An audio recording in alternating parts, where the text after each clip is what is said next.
I am a librarian. I am a librarian. From Hofdorp. From Hofdorp. Or rather, I was before I was fired. Or rather, I retired against my will, without my pension. Or rather, that's no concern of yours.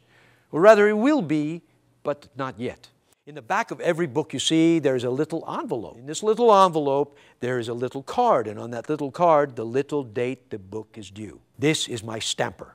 Oh yes, I wasn't letting them keep this. It's lovely. It contains every date there ever was. You don't believe me? August 27th, 1883. There. That's the date Mount Perbowatin explodes in Krakatoa. 36,000 people perish under the ash. It's all in here, all the trials and joys of history. January 25th, 1971. Oh, January 25th, 1971. Hello, I'm Marcus Crowder, theater critic at the Sacramento Bee. I'm here at the B Street Theater talking with David Silberman about his new one-man show, Underneath the Lintel. What is the interesting part for you about doing a one-person show? There's nobody to play with. Well, see, now the answer is different now than it would have been before I started working on it. Before I started working on it, I had all these wonderful feelings of, oh, this is what a tremendous opportunity to, and it still is. It's still great, but boy, I'll tell you what, this is hard. We were talking earlier, I've been doing professional theater for about 35, 36 years. And this is the first time I've ever done anything like this, done a one-man show. And what I realize now is that what it takes away from you as an actor in rehearsal is the other actors. And so there's that sense of play, the reason we call it a play, because we are all up here playing. And, I don't get that sense of play. It's only me in rehearsal. And it was tough. It was tough. It's really going to be wonderful now to have an audience, because in this instance, this play, there's not a fourth wall. January 25th, 1971. Helen Shattuck is walking her dog in Dayton when a frozen block of urine from the lavatory of a Pan Am jet falls and hits her on the head, killing her instantly. Mind you, same date, 1836. I think the joy of this thing now, for me, now that I've almost got my brain wrapped around these 38 pages of lines, enough that I can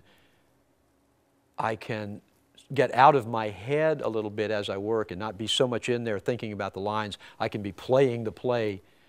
It's going to be a joy because it's chocked full of wonderful ideas and surprises. It's got everything in it, I think, that a good play needs. Citywallo, King of the Zulus, is born. Oh yes, oh yes. The stamper contains every birth in this room, not just Citywallo's, and death. Our deaths too, somewhere. My death is in here somewhere. I just don't know where. Still, gives you a bit of respect for it, doesn't it? The stamper. So, yes, so. Each and every day I woke up, I took the bus. No wife, no children. I lived alone. Got to the bibliothèque. I put my labeled lunch in the employee icebox. Gave a but just perceptible nod to Brodie Van Brummelen. Fine fellow, works in reference. Fine fellow, I'm sure, except that I'm sure that he's not. And always angling for the acquisitions position that by all rights is mine. That is, I'm next in line. Arrived at my desk. Yes, that's next. I quieted the patrons with a well-timed shh and advanced the date on my little stamper one notch. Now listen, the overnight slot is strictly for those books not overdue. But we checked anyway. That was my job, to check. Now and then you get a book a day or two overdue, sometimes a week. Once it is said, a book was returned, in the slot, mind you, 3 months overdue. We got over it, but we weren't amused. And neither was the violator when he saw the fine. Ho, ho. Still, we'll proceed. You know, it makes you laugh a little. It makes you think. It entertains you. It surprises you. Glen Berger is a terrific young American playwright, so it's a treat to be able to do this.